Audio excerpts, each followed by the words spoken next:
Welcome back to beta squirrel. ഇനി നമ്മൾ ഈ ഒരു സിമ്പിൾ കൺസോൾ ലോഗ് ആയിട്ടുള്ള ആപ്ലിക്കേഷൻ ഒരു API ആക്കി മാറ്റണം. API ആക്കാൻ വേണ്ടിയിട്ട് നമ്മളൊരു HTTP സെർവർ ആണ് ക്രിയേറ്റ് ചെയ്യേണ്ടത്. ഒരു API എന്ന് പറയുന്നത് എന്താണ്? API എന്ന് പറയുന്നത് ഒരു ജസ്റ്റ് ഒരു URL ആണ്. ആ URL-ലേക്ക് യൂസേഴ്സ് റിക്വസ്റ്റ് സെൻഡ് ചെയ്യും.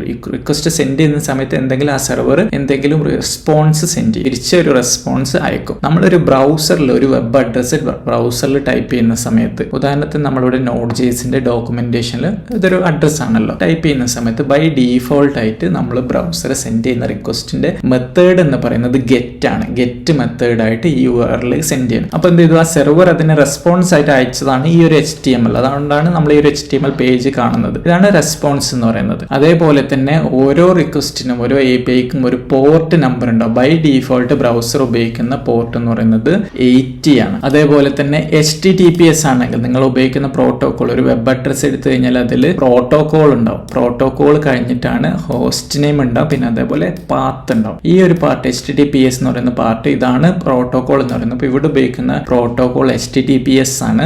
HTTP പ്രോട്ടോകോൾ ആണ് നിങ്ങൾ ഉപയോഗിക്കുന്നതെങ്കിൽ ബൈ ഡീഫോൾട്ട് പോർട്ട് നമ്പർ എന്ന് പറയുന്നത് 80 ആയിരിക്കും. ഇനി നിങ്ങൾ ഉപയോഗിക്കുന്നത് HTTPS ആണെങ്കിൽ അതിന്റെ പോർട്ട് നമ്പർ എന്ന് പറയുന്നത് 443 ആയിരിക്കും, 443. അപ്പോൾ നിങ്ങളൊരു പോർട്ട് നമ്പർ കൊടുക്കുകയാണെങ്കിൽ ഹോസ്റ്റ് നെയിം കഴിഞ്ഞിട്ട് കോളൻ ഇട്ടിട്ടാണ് പോർട്ട് നമ്പർ കൊടുക്കുക. അപ്പോൾ 443 കൊടുത്തപ്പോൾ അത് സെയിം പേജിലേക്ക് തന്നെ ആ ഒരു പോർട്ട് ഹൈഡ് ആയിട്ടുണ്ട്. ബൈ ഡീഫോൾട്ട് അത് കാണിക്കേണ്ട ആവശ്യമില്ല. 443 അല്ലെങ്കിൽ 80 ആണെങ്കിൽ ഡീഫോൾട്ട് പോർട്ട് നമ്പേഴ്സ് നമുക്ക് ഡിസ്പ്ലേ ചെയ്യേണ്ട ആവശ്യമില്ല, അത് ഹിഡൻ ആയിരിക്കും. ഇനി അതല്ലാതെ നമുക്ക് ഡിഫറെന്റ് ആയിട്ടുള്ള ഒരു പോർട്ട് നമ്പർ ആണെങ്കിൽ നമ്മൾ ഹോസ്റ്റ് നെയിം കഴിഞ്ഞ ഉടനെ അവിടെ കോളൻ ഇട്ട് നമുക്ക് കൊടുക്കേണ്ടതുണ്ട്. അപ്പോൾ ഇങ്ങനെയുള്ള ഒരു API നമുക്ക് എങ്ങനെയാണ് Node.jsൽ ക്രിയേറ്റ് ചെയ്യാൻ നോക്കാം. Node.jsൽ നമുക്ക് REST API ക്രിയേറ്റ് ചെയ്യാൻ വേണ്ടിയിട്ട് Node.jsന് ഇൻബിൽറ്റ് ആയിട്ടുള്ള HTTP മൊഡ്യൂൾ നമുക്ക് ഇൻക്ലൂഡ് ചെയ്യേണ്ടതുണ്ട്. നമുക്ക് API റെഫർ ചെയ്ത് കഴിഞ്ഞാൽ ഇവിടെ HTTP എന്ന് പറയുന്ന മൊഡ്യൂൾസ് കാണാൻ പറ്റും. അതിലുള്ള ഫംഗ്ഷനാലിറ്റീസ് ഒക്കെ ഇവിടെ ലിസ്റ്റ് ചെയ്തിട്ടുണ്ട്. താഴെ വന്നു കഴിഞ്ഞാൽ എക്സാമ്പിൾസ് കാണാൻ പറ്റും. ഓരോ ഫംഗ്ഷനാലിറ്റിക്കുള്ള എക്സാമ്പിൾസ് കാണാം. ഇവിടെ ചില ഫംഗ്ഷൻസിനൊക്കെ ഡിപ്രിക്കേറ്റഡ് എന്ന് പറഞ്ഞാൽ മാർക്ക് ചെയ്യുന്നതാണ്. അതിന്റെ അർത്ഥം ഈ ഫംഗ്ഷൻ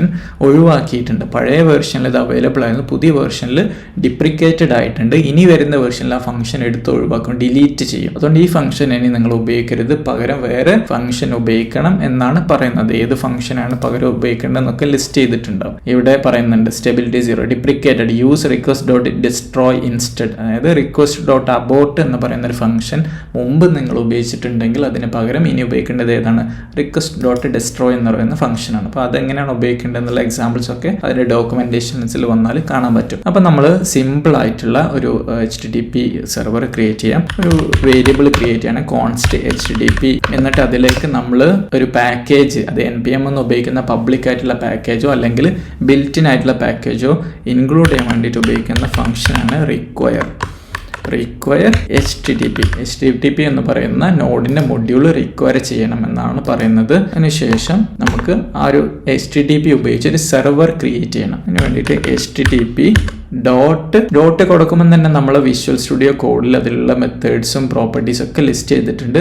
അതിൽ നമുക്ക് ഉപയോഗിക്കേണ്ടത് ക്രിയേറ്റ് സെർവർ എന്ന് പറയുന്ന ഫംഗ്ഷനാണ് ഉപയോഗിക്കേണ്ടത്. ക്രിയേറ്റ് സെർവർ എന്ന് പറഞ്ഞ ഫംഗ്ഷനിലേക്ക് നമുക്ക് ഒരു അനോണിമസ് ഫംഗ്ഷൻ പാസ് ചെയ്യണം. അനോണിമസ് ഫംഗ്ഷൻ പാസ് ചെയ്യുന്നത് ഫംഗ്ഷൻ നെയിം ഇല്ലാത്തൊരു ഫംഗ്ഷൻ ആയിരിക്കും. ആ ഒരു ഫംഗ്ഷനിൽ നമുക്ക് ബോഡി എവിടെ എന്താണോ നമുക്ക് കോഡ് ചെയ്യാനുള്ള കോഡ് ഇവിടെ ചെയ്യാം ആ ഫംഗ്ഷൻ്റെ ഉള്ളിൽ. അതേപോലെ ആ ഫംഗ്ഷൻ നമുക്ക് ആക്സസ് ചെയ്യാൻ പറ്റുന്ന 2 വേരിയബിൾസ് ഉണ്ട്. ആ വേരിയബിൾസ് ആണ് റിക്വസ്റ്റും റെസ്പോൺസും. ഇവിടെ ഡോക്യുമെന്റേഷൻ വിഷ്വൽ സ്റ്റുഡിയോ കോഡിലേക്ക് ഇവിടെ കാണാൻ പറ്റുന്നുണ്ട് റിക്വസ്റ്റും റെസ്പോൺസും. റിക്വസ്റ്റ് എന്ന് പറയുന്നത് ഇൻകമിങ് മെസ്സേജ്, അതായത് നമ്മൾ ക്ലയന്റ്, നമ്മൾ ബ്രൗസർ എന്താണോ നമ്മൾ സെൻഡ് ചെയ്യുന്നത് അതാണ് റിക്വസ്റ്റിൽ ഉണ്ടാവുക. റെസ്പോൺസ് എന്ന് പറയുന്നത് സെർവർ നമുക്ക് റെസ്പോൺസ് സെൻഡ് ചെയ്യുന്നതാണ് റെസ്പോൺസിൽ ഉണ്ടാവുക. ഇവിടെ ഞാൻ നോർമൽ ഫംഗ്ഷനാണ് ഉപയോഗിച്ചിട്ടുള്ളത്. അതൊന്നും കൂടെ റീഫാക്ടർ ചെയ്യാം, അതായത് കോഡ് ഒന്നും കൂടെ വൃത്തിയാക്കാം. റീഫാക്ടർ ചെയ്യുമ്പോൾ നമുക്ക് നമ്മൾ നേരത്തെ പഠിച്ചിട്ടുള്ള ആരോ ഫംഗ്ഷൻസ് ഉപയോഗിക്കാം. ആരോ ഫംഗ്ഷൻസ് എന്ന് പറയുന്നത് ES6 ഇൻട്രൊഡ്യൂസ് ചെയ്തിട്ടുള്ള ഒരു ഓപ്ഷനാണ്. അതായത് നിങ്ങൾ ഫംഗ്ഷൻ ക്രിയേറ്റ് ചെയ്യുമ്പോൾ ഫംഗ്ഷൻ എന്ന് പറയുന്ന കീവേഡ് കൊടുക്കേണ്ട ആവശ്യമില്ല.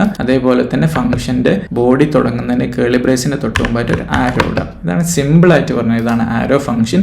അപ്പോൾ നമ്മളൊരു ആരോ ഫംഗ്ഷൻ ആക്കി മാറ്റിയിട്ടുണ്ട്. ഇനി നമ്മൾ ചെയ്യേണ്ടത് ഈ ഒരു HTTP ക്രിയേറ്റ് സെർവർ ക്രിയേറ്റ് ചെയ്തു. ഇനി അതിൻ്റെ ഉള്ളിൽ നമ്മൾ എന്ത് ചെയ്യണം?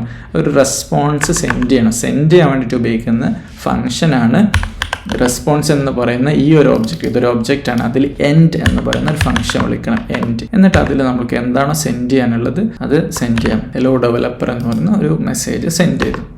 ഒരു സ്ട്രിങ് ആണ്. ഇനി ഈ ഒരു സെർവർ ക്രിയേറ്റ് ചെയ്ത് ഇനി സെർവർ സ്റ്റാർട്ട് ചെയ്യണം അല്ലെങ്കിൽ ലിസൺ ചെയ്യണം, റിക്വസ്റ്റ് വരുന്നുണ്ടോ എന്നിങ്ങനെ ലിസൺ ചെയ്തുകൊണ്ടിരിക്കണം. നമ്മൾ ബ്രൗസറിലോ അല്ലെങ്കിൽ പോസ്റ്റ്മാനിലോ ഹോപ്സ്കോച്ചിലോ അല്ലെങ്കിൽ ടെർമിനലോ ഒക്കെ ഉപയോഗിച്ച് നമ്മൾ ആക്സസ് ചെയ്യുന്ന സമയത്ത് ആ റിക്വസ്റ്റ് ലിസൺ ചെയ്യണം. അപ്പോൾ അതിന് വേണ്ടിയിട്ടാണ് ഈ HTTP എന്ന് പറയുന്ന ക്രിയേറ്റ് സെർവർ നമ്മളൊരു വേരിയബിൾ സ്റ്റോർ ചെയ്യും. കോൺസ്റ്റ് സെർവർ എന്ന് പറയുന്നത് ക്രിയേറ്റ് സെർവർ ഈ ഒരു സെർവറിൻ്റെ ഇൻസ്റ്റൻസ് റിട്ടേൺ ചെയ്ത് ഈ സെർവറിൽ സ്റ്റോർ ചെയ്യും. അതൊരു ഒബ്ജക്റ്റ് ആയിരിക്കും. അപ്പം നമ്മൾ സെർവർ ഡോട്ട് അതിൽ ലിസൺ എന്ന് പറയുന്ന ഒരു ഫംഗ്ഷൻ ഉണ്ട്. ലിസൺ അതിലേക്ക് നമ്മളൊരു പോർട്ട് നമ്പർ പാസ് ചെയ്യണം. അപ്പോൾ അതിന് വേണ്ടിയിട്ട് നമ്മളൊരു പോർട്ട് നമ്പർ വേരിയബിൾ ക്രിയേറ്റ് ചെയ്യാം. കോൺസ്റ്റ് പോർട്ട് ഈക്വൽ ടു നമ്മൾ 3000 കൊടുക്കാം. എന്നിട്ട് ആ പോർട്ട് നമ്പർ ഇവിടെ പാസ് ചെയ്യാം. പോർട്ട് എന്നിട്ട് ലിസൺ ചെയ്ത് കഴിഞ്ഞാൽ കോൾ ചെയ്യാനുള്ള ഒരു ഫംഗ്ഷനോട് കൊടുക്കുക. ഒരു അനോണിമസ് ഫംഗ്ഷനാണ്, അതിൽ പാരാമീറ്റേഴ്സ് ഒന്നുമില്ല. ഒരു ആരോ ഫംഗ്ഷൻ കൊടുത്തു. ആ ഫംഗ്ഷൻ്റെ ഉള്ളിൽ നമുക്ക് ജസ്റ്റ് ലോഗ് ചെയ്യാം. ഒരു console.log your app is running on port. ഏത് പോർട്ടാണുള്ളത് പോർട്ട് നമ്പർ കൊടുക്കുക. നമ്മൾ ആ ഒരു വേരിയബിൾ കൂടെ വേണ്ടതുകൊണ്ട് നമ്മൾ ടെംപ്ലേറ്റ് ലിറ്ററിലേക്ക് മാറ്റാണ് ഈ സ്ട്രിങ് ബാക്ടിക്സ് ഉപയോഗിച്ചിട്ട്. എന്നിട്ട് ഇവിടെ ആ ഒരു പോർട്ട് നമ്പർ കൊടുക്കാം. പോർട്ട് ആ വേരിയബിൾ നമ്മളിവിടെ കൊടുത്തു. സേവ് ചെയ്തിട്ടുണ്ട്. എൻ്റെ ഫോർമാറ്റർ സെമിക്കോളനൊക്കെ ആഡ് ചെയ്തു. ഇനി നമുക്ക് ഈ പ്രൊജക്റ്റ് റൺ ചെയ്യാം. നമ്മളെ കോഡിൽ വന്നിട്ട് നോഡ് നമ്മളെ ഫയലിൻ്റെ പേര് index.js. അപ്പോൾ നമുക്ക് ആ ഒരു കൺസോളിലേക്ക് വന്നിട്ടുണ്ട്. Your app is running on port 3000. അപ്പോൾ ഈ ഒരു ആപ്ലിക്കേഷൻ നമുക്ക് ബ്രൗസറിലോ പോസ്റ്റ്മാനിലോ ടെർമിനലോ ഒക്കെ ആക്സസ് ചെയ്യാം. നിങ്ങൾ ടെർമിനലിലാണ് ആക്സസ് ചെയ്യുന്നതെങ്കിൽ പുതിയൊരു ടെർമിനലിൻ്റെ ഒരു ടാബ് എടുക്കുക.